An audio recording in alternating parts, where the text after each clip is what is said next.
Hey there everyone, today I'm going to be reviewing the new The Secret album, Agnus Dei. The Secret are an Italian band with an extremely crushing, grindy, sludgy kind of sound. This is their 4th LP and only their 2nd on their new record label, Southern Lord. I heard about this band on their previous work, which very much reminded me of bands like Nails, Trap Them, to a certain extent Hellmouth, and again to a certain extent Agnus. So yeah, they're an incredibly heavy band that mix elements of hardcore punk to a certain extent, grindcore, death metal, and just all sorts of extreme genres. The main difference between this band and bands like Trap Them, Hellmouth and Nails is there's way less hardcore punk within their sound. It's just a really dirty, down, grindy kind of sound, and especially in this band there's a lot more black metal influence that certainly comes into the light on this new record, way more so than their previous works. I personally really enjoy this style of music. I love Nails, I love Trap Them. If you saw my earlier review, you'll know I love Agnus. And also another band that comes to mind because of the very bleak nature of this music, way more so than Nails and Trap Them, is Gaza. I'm also a very big fan of Gaza, and I believe they create some of the bleakest, most crushing, heavy and just dark moments that you can in metal, really. And if I had to compare this band to one other band, it would be Gaza. Now, to begin with, this band does not hold anything back. It opens with 4 tracks that are pretty much just blast beats, D beats, fills, shredding black metal riffs all over the place, and its intention is just to overwhelm and really kind of destroy the listener in a sense. I really like the production on this record. It's really overbearing, heavy and thick, and if you've watched my previous reviews, you'll know these are all positive things in my eyes. I really like that style of music and that sort of overbearing heaviness. The band also have a lot of noise and drone in their sound. There's tons of feedback, lots of guitar drones that are used to effect across this whole album and a lot of their previous works as well.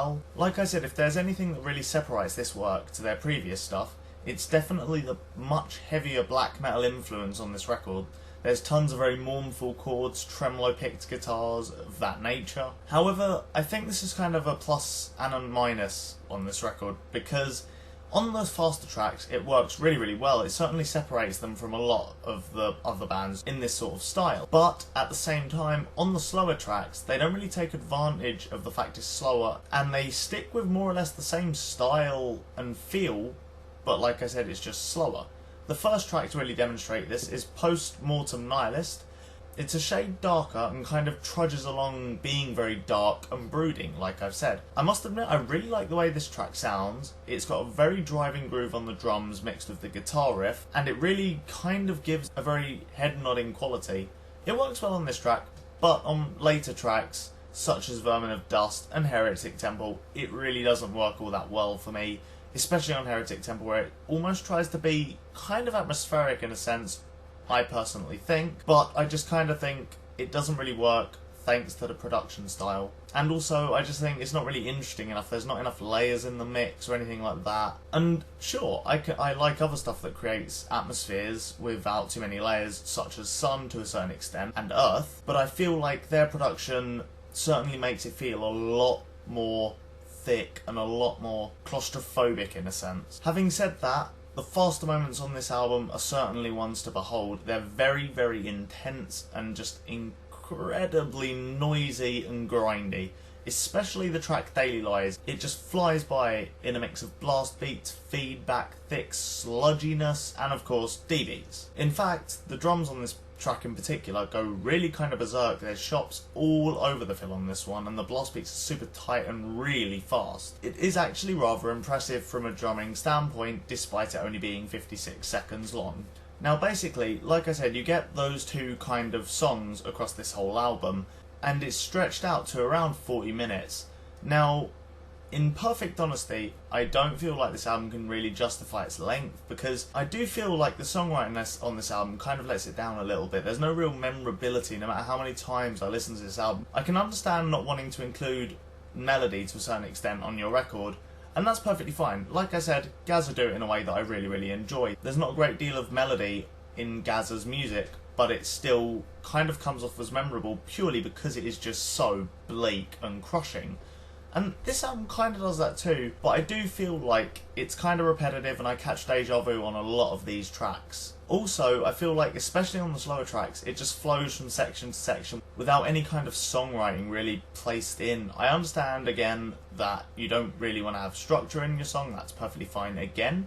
I just kind of feel like it flows from section to section, and the sections don't really have a great deal of variation, so you just get this one stream of blast beats and D beats in one of the faster songs, or just a bunch of really slow and sludgy riffs on the slower tracks. The last track that I want to talk about is also the last track in the album. It's called 7 Billion Graves. It opens up with a very black metal style riff, and it's a very blasty, fast track again. But the thing I found interesting about this track is it's 13 minutes long, and the reason for that is because there's a hidden track on the end. After a few minutes have passed of silence from the first track, the second track is essentially a drone outro to the album. This is the kind of thing I would love a band like this to do. However, for the reasons I have already mentioned, I don't feel like it works on this record with this band in particular, which is really unfortunate because I actually think it would have been a great, like I said, a great outro for the album. Also, just quickly, I have a slight gripe with this track, and it's not something to do with this album, it's just something to do with this style of making a track on the end of an album that kind of annoys me. Basically, like I said, this is a 13-minute track, and it has a bunch of silence in the middle of it, separating two tracks, one of which is essentially a hidden track, and one of which is just the last track. The point of this initially was to have it on vinyls, so you'd have to listen to the very end of the vinyl to know if there was a hidden track, hence the name, A Hidden Track. However, on digital recording and digital releases, it is completely redundant and pointless. We just get a bunch of minutes of silence and we don't get a name for the last track, it's just a hidden track. Now, this may seem kind of petty, but it's just something that really gets on my nerves. Again, it's not something I'm gonna, hold against this album in particular, it's just kind of an annoying little thing. So if you're watching this and you're writing music, please take note. It's not fun having to sit through minutes of silence or having to skip forward on the track to find the next track. Run over. So anyway, on the whole, I feel like The Secret have produced another very bleak, very dark record, bringing a lot more black metal influence in, and I feel like it is a very, very intense and pummeling listen, which I really, really like.